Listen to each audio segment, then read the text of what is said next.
Asyle, the engineer, and the island. Week 20, Day 1. I was too tired to even go to my bed hidden in the cave. I just laid down on the empty bed frame in the beach hut, though I did wake up at one point in the middle of the night out of discomfort, and went back to my real bed. After an awful night's sleep, I wearily proceeded with my morning chores before getting on with planting the fence.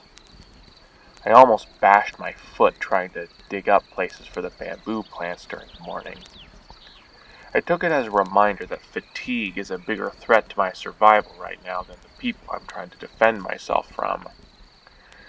So, after lunch, I took my mattress out of the cave and took a good nap back in the beach hut.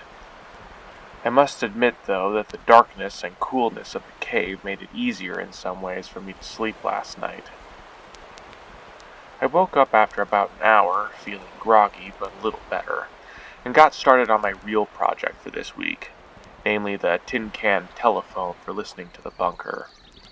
What bamboo I hadn't cut down or moved for fencing, I split and lined with latex. The average bamboo stalk is 30 feet tall, so I needed about 13 of them to span the whole distance to the bunker. Even taking 20 minutes to split, hollow, and line each one, I was still done by the end of the day, leaving them to dry overnight.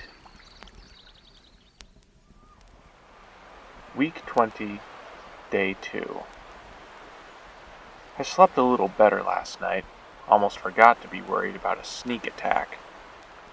I did my chores and planting in the morning before breaking out my survey staffs to begin laying the tin can telephone.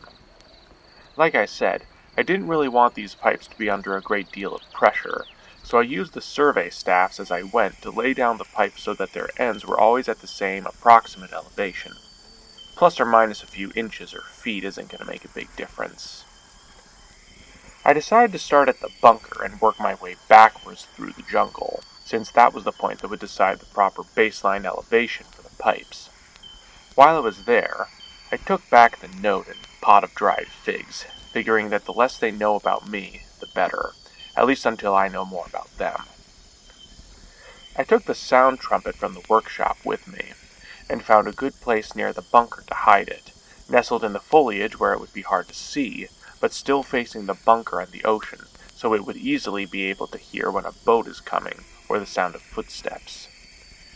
It occurred to me at this point that maybe I ought to make something that creates a characteristic sound when the door is open, so I made a mental note to make a set of wind chimes to hang on the inside of the bunker near the door.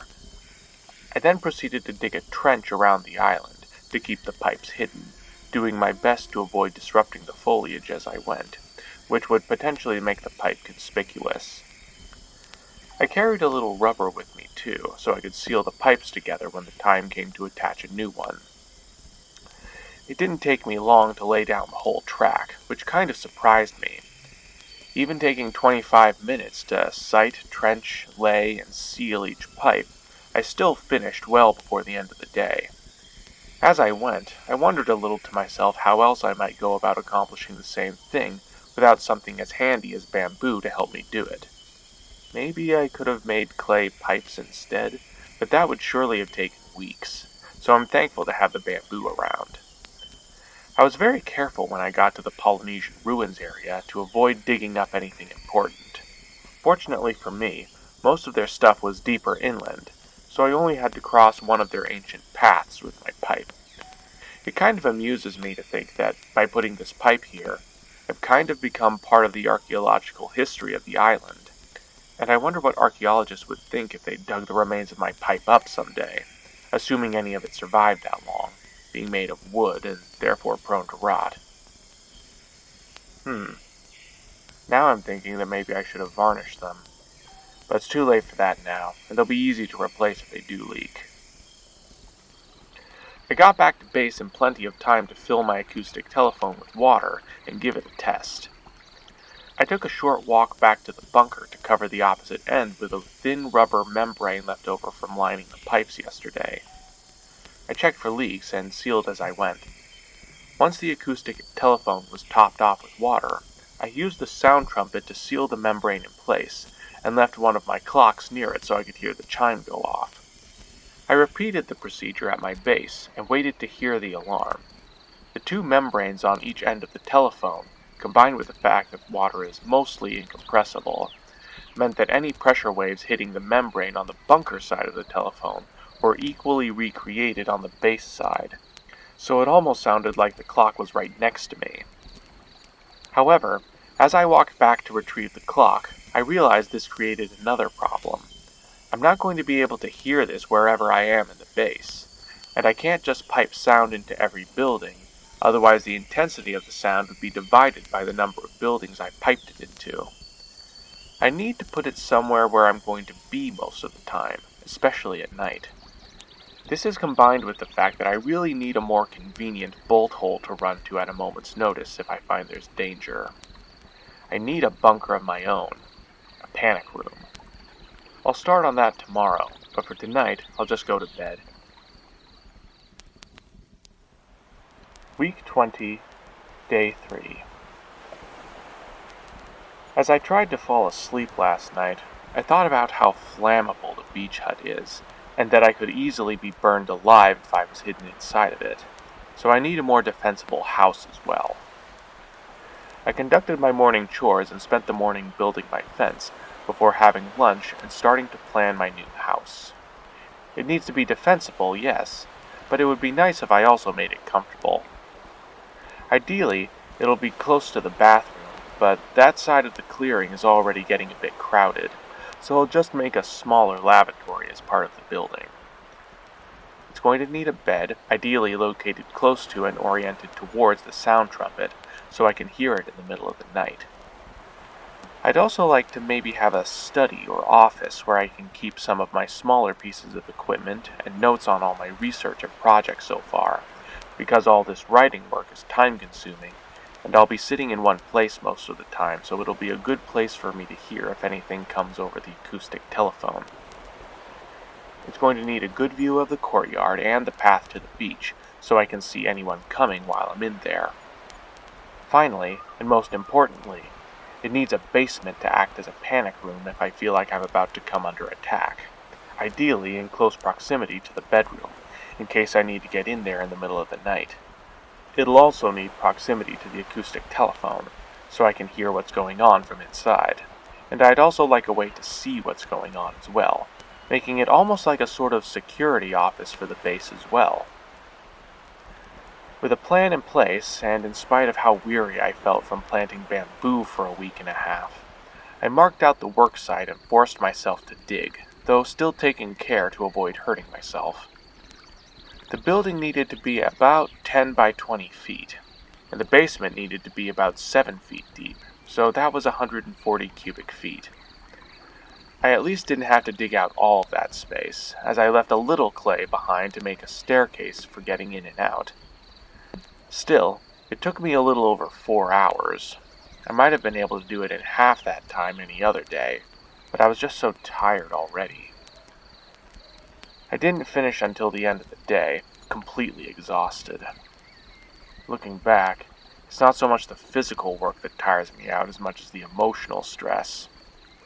The persistent, paranoid simulations, constantly trying to prepare strategies, trying to solve or at least prevent no-win scenarios, arguing with myself under my breath the whole way.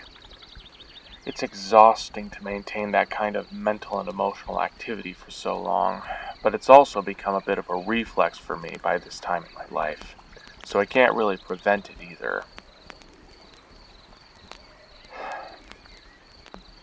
Only create an environment that minimizes its apparent necessity.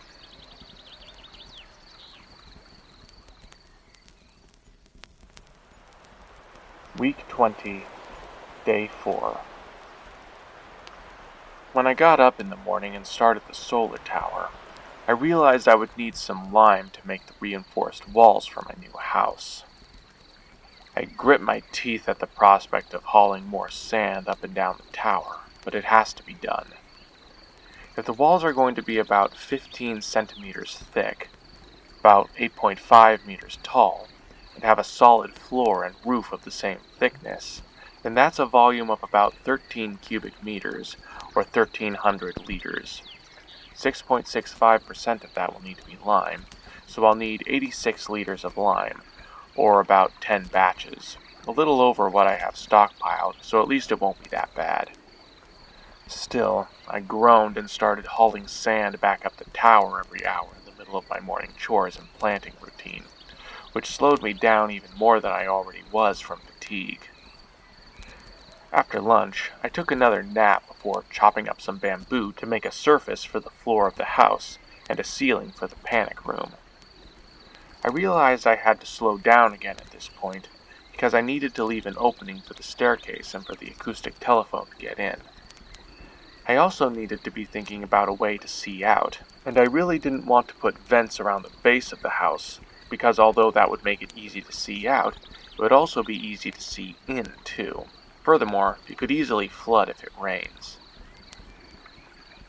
After another break to just stop and clear the cortisol out of my brain, I decided that I'm going to need to build some kind of periscope that'll let me see out and around my base.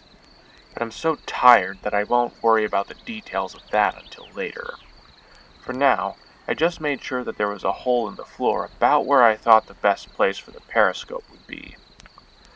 I then started mixing some of the lime I had with the excess clay to create a sort of thick mortar. I was too tired to make a proper concrete mix, and my understanding is that the sand and gravel in concrete are mostly there as filler, so you don't have to use so much lime in the first place. At least I could mold it easily like clay, and once I was done filling in and smoothing down the floor with a piece of split bamboo, I lined the basement with it as well, taking particular pains to make sure the ceiling was domed and well supported, since it'll be holding up the house above. I practically fell asleep on the floor when I was done in there, as it started to get dark, but I eventually roused myself, cleaned up, and had dinner before bed. Week 20, Day 5.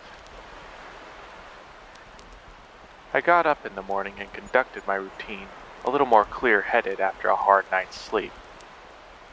After lunch, I chopped up some more bamboo to make a basic framework for the walls of the new house, to give the mortar something to stick to. I gave the building a wall in about the center to separate the office and the bedroom, and to provide additional structural support for the roof. I left a space for a long horizontal window in the office so I could have a clear view of the entire courtyard, and a window in the bedroom so I could see the beach. This ended up taking longer than I expected, and I didn't think I'd be able to get the walls fully slapped into place before the end of the day, so I decided to just take it slow on the frame and do a thorough job. I made sure there was a proper place to hang the door jambs this time, and made sure there was some framework prepared for this ceiling to be domed as well, along with some framework for shelves and the tube that would hide the periscope.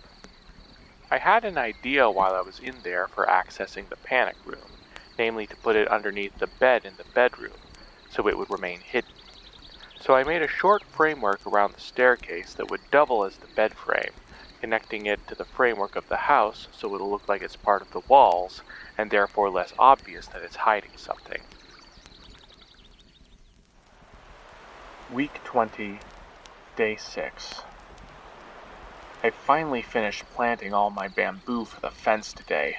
Hallelujah! My hands and back are killing me. I ended the day filling in the walls for the new house. I didn't end up having quite enough time to fill in the roof. Not a lot to say. I'm just looking forward to going to bed now. Week 20, Day 7.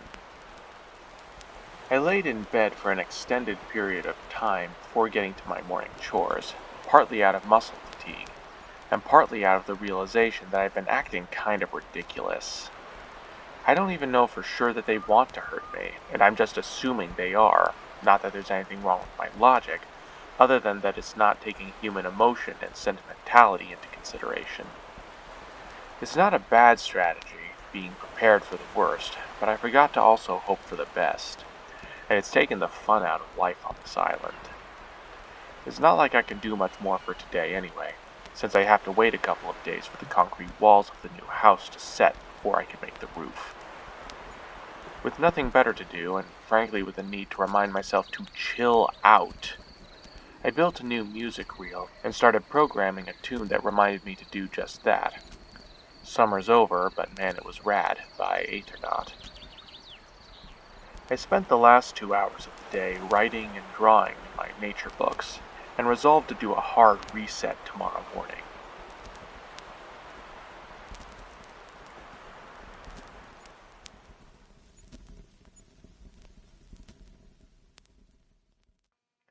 Blooper Reel. Okay, this one's gonna sound a little different because I somehow completely forgot to record day 5, so I am now recording this one from under a blanket. We'll see how this goes. Testing 1, 2, 3, 1, 2, 3. Testing 1, 2, 3, 1, 2, 3. Testing 1, 2, 3, 1, 2, 3.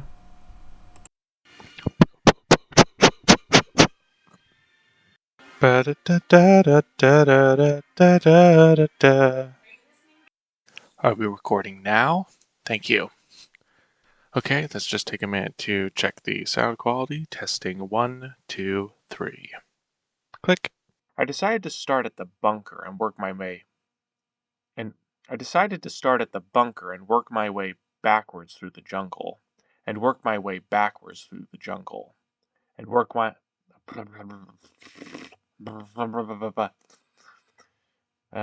my lips. If my lips ever left my mouth, packed a bag and headed south, that'd be too bad. I'd be so sad. What bamboo? What bamboo I... Again, that's another phrase that's not going to sound right anyway I say it. Excuse me. Wake up the mic, wake up the mic, wake up the mic. This is combined with the fact that I really need a more convenient bolt hole to run to at a moment's notice if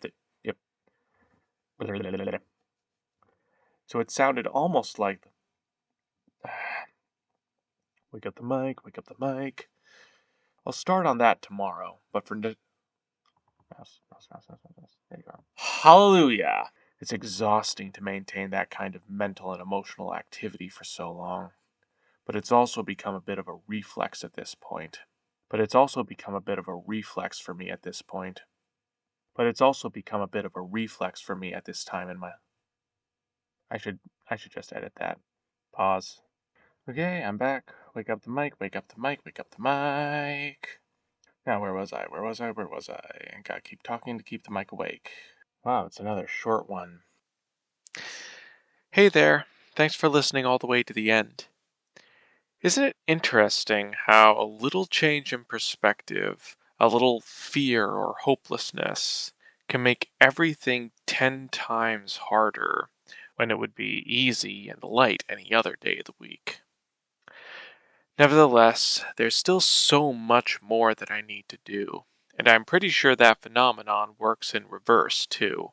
So, if you'd like to see me put that theory to the test, you can press the subscribe and bell buttons to get notified of my results next week. While I'm not monetizing this series, it would still help me out more than anything else if you could share this video with someone who you think would enjoy it, or get something out of it. And since you apparently enjoyed it enough to watch it for this long, there's also a like button you can press to say so. Plus, it helps spread the positivity around, which should make everyone's lives a little easier. There's also a dislike button you can press if you didn't like it, but I'd expect that to, in like manner, drain the life and energy out of you and everyone around you. I certainly don't need that after this week.